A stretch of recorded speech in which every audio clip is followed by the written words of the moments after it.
Every American should be concerned tonight. This far-reaching, far-fetched case is nothing but further weaponization of justice in our great country, the U.S. of A., all designed in this case to get Trump by any means necessary. This case was brought by the radical New York Attorney General, Letitia James, who based her entire campaign on taking down one family, one organization, one man, Donald Trump, the Trump Organization, the Trump family. She complained that Trump committed financial fraud by inflating the values of his assets. In the end, she simply just was fulfilling the campaign promise to destroy Trump. This is to refresh your memory. Take a look.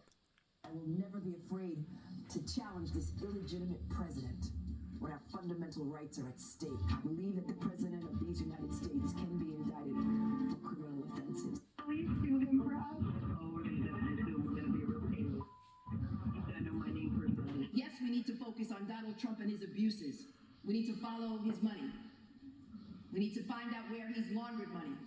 We need to find out whether or not he's engaged in conspiracy. It's important that everyone understand that the days of Donald Trump are coming to an end. I look forward to going into the office of Attorney General every day, suing him, defending our rights, and then going home. Well, Letitia James and leftist radical Judge Engoron, they are more guilty of phony valuations than the defendants in this case. Now, remember, in September, before the trial even began, the judge determined Trump was guilty by decree. Why have a jury when you can simply just bypass justice, go straight to the punishment phase? Because that's exactly what he did.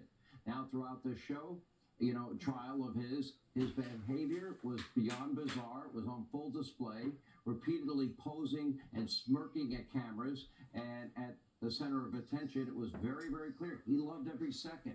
One of the more bizarre aspects in this trial is the ridiculous valuation of a place called Mar-a-Lago in Palm Beach, cited by Engoron in his September decision.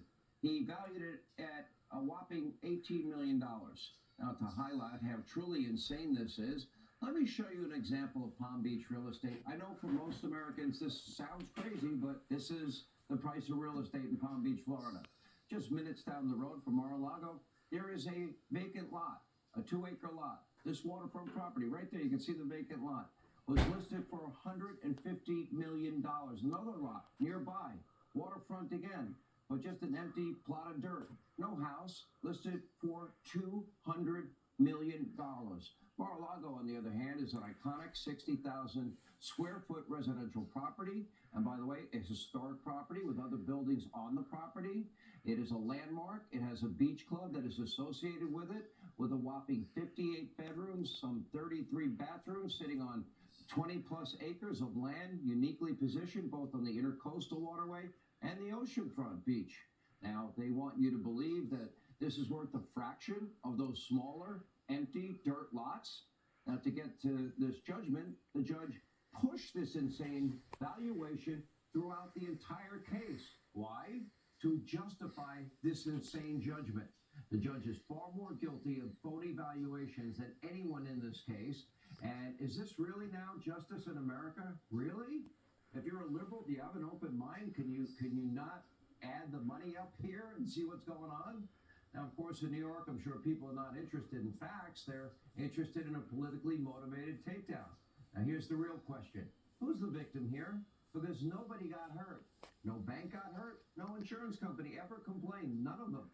All loans were repaid in full, on time. And during the trial, one Deutsche Bank executive testified for Trump's defense, telling the court that bankers viewed clients' reports of their net worth as, quote, subjective or subject to estimates, and took their own such financial statements. All lenders and all insurance companies, they all have a fiduciary responsibility to do so. No company will lend or insure hundreds of millions of dollars without doing their They due require diligence. That's appraisals. insane.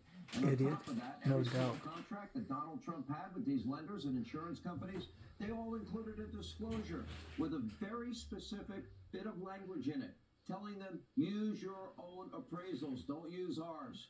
So I ask again, where's the victim here? That's right, there isn't a victim. There's never been a case like this, a totally victimless political witch hunt, which a civil trial, as they called it. This is what we mean when we talk about a dual justice system, the weaponization of our legal system in America. They had to dig back years to bring all their claims forward, and now here we are years later. Letitia James feels the need to bring the case against the runaway favorite for the Republican nomination, heading right into an election season. How convenient is that? Now, leftists in America, they're probably celebrating. What happens if one day they come for you? Here with reaction.